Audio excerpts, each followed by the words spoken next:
Lapangkanlah dada kami dengan karunia iman. Di antara bacaan wirid di pagi hari dan di sore hari itu adalah sebuah bacaan yang diajarkan oleh Rasulullah SAW.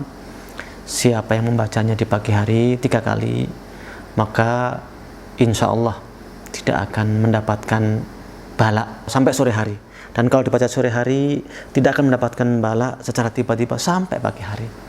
Artinya kalau kita baca pagi dan sore, berarti sehari semalam itu kita dilindungi oleh Allah Subhanahu wa Ta'ala dari bala yang datangnya tiba-tiba. Apa doa itu? Bismillahilladzi la yadurru ma'asmihi syai'un fil ardi wala fis sama wa huwas samiul alim. Dengan nama Allah, bismillah, ya, bismillah alladzi la yadurru ma'asmihi, yang tidak bisa membahayakan bersama namanya, syai'un sesuatu, fis sama'i wal ard, yang langit maupun di bumi, wa huwas samiul alim, dan Allah itu maha mendengar lagi maha mengetahui. Ada satu kisah unik dalam sebuah riwayat yang memang diriwayatkan oleh Imam Abu Dawud dalam sunannya, oleh Tirmidzi di dalam sunannya juga, oleh Imam Ahmad juga di dalam musnadnya. Ternyata perawi yang mengajarkan hadis ini kepada beberapa orang pada saat itu mendapat penyakit gitu. Nah, karena dia mendapatkan penyakit, kemudian orang yang diajarin mandangin aja pada yang ngajarin. Dan katanya tadi kalau membaca itu akan dilindungi oleh Allah Subhanahu wa Ta'ala dari bala yang datang tiba-tiba. Kok yang ngajarin sendiri kena penyakit gitu. Akhirnya kemudian yang karena merasa dipandang, dia mengatakan, kok kamu mandang saya? Demi Allah, Rasulullah nggak dusta, dan saya juga tidak berdusta atas nama Rasul.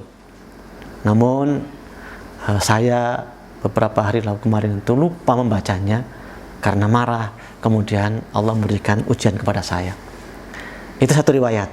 Namun ini janji Allah Subhanahu wa Ta'ala bahwa orang yang membaca doa itu insya Allah akan dilindungi. Tapi tidak berarti kita cukup membaca doa itu terus nggak berusaha. Gitu. Juga kalaupun kita sudah membaca doa itu terus berusaha, ternyata kok masih mendapatkan juga, tidak berarti doa ini salah. Enggak. Tapi boleh jadi Allah Subhanahu wa Ta'ala lagi menguji kita untuk ujian yang Allah mencintai kita. Untuk menguji kita apakah kita masih percaya kepada Allah, percaya kepada janjiannya atau tidak. Boleh jadi Allah Subhanahu wa Ta'ala menganggap mungkin amal kita masih kurang. Makanya kemudian diuji seperti itu untuk menambahi amal-amal kita. Namun kalau kita renungkan maknanya dari doa ini, itu dahsyat memang, luar biasa. Kalau kita sudah bersama Allah Subhanahu wa Ta'ala, kita meyakini kebersamaan kita dengan Allah Subhanahu wa Ta'ala, dan kita selalu mendekat kepada Allah Subhanahu wa Ta'ala, maka apapun yang ada di muka bumi ini nggak akan bisa membahayakan kita. Nggak akan. Kalaupun mereka membahayakan fisik kita, merobek-robek jantung kita, meremukkan tulang belulang kita, tapi perjalanan kita kepada Allah masih selamat, nggak akan terganggu. Ya, kalaupun fisik ini terluka, ya fisik juga akan kembali ke tanah lagi. Tapi roh ini yang terus berjalan menuju Allah Subhanahu wa Ta'ala jangan sampai terganggu.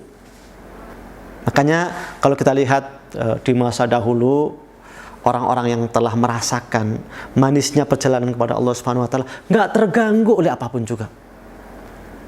Syekhul Islam Ibnu Taimiyah pada saat diancam-ancam, beliau mengatakan, apa yang bisa dilakukan oleh musuh-musuhku terhadap diriku? Kalau mereka memenjarakan aku, penjara itu khulwah, menyendiri untuk beribadah kepada Allah Subhanahu wa Ta'ala. Kalau mereka mengasingkan aku, itu rihlah, siyahah, tur untuk diriku. Dan kalau mereka membunuh aku, maka terbunuhku itu adalah syahadah, kematian dalam perjuangan di jalan Allah Subhanahu wa Ta'ala.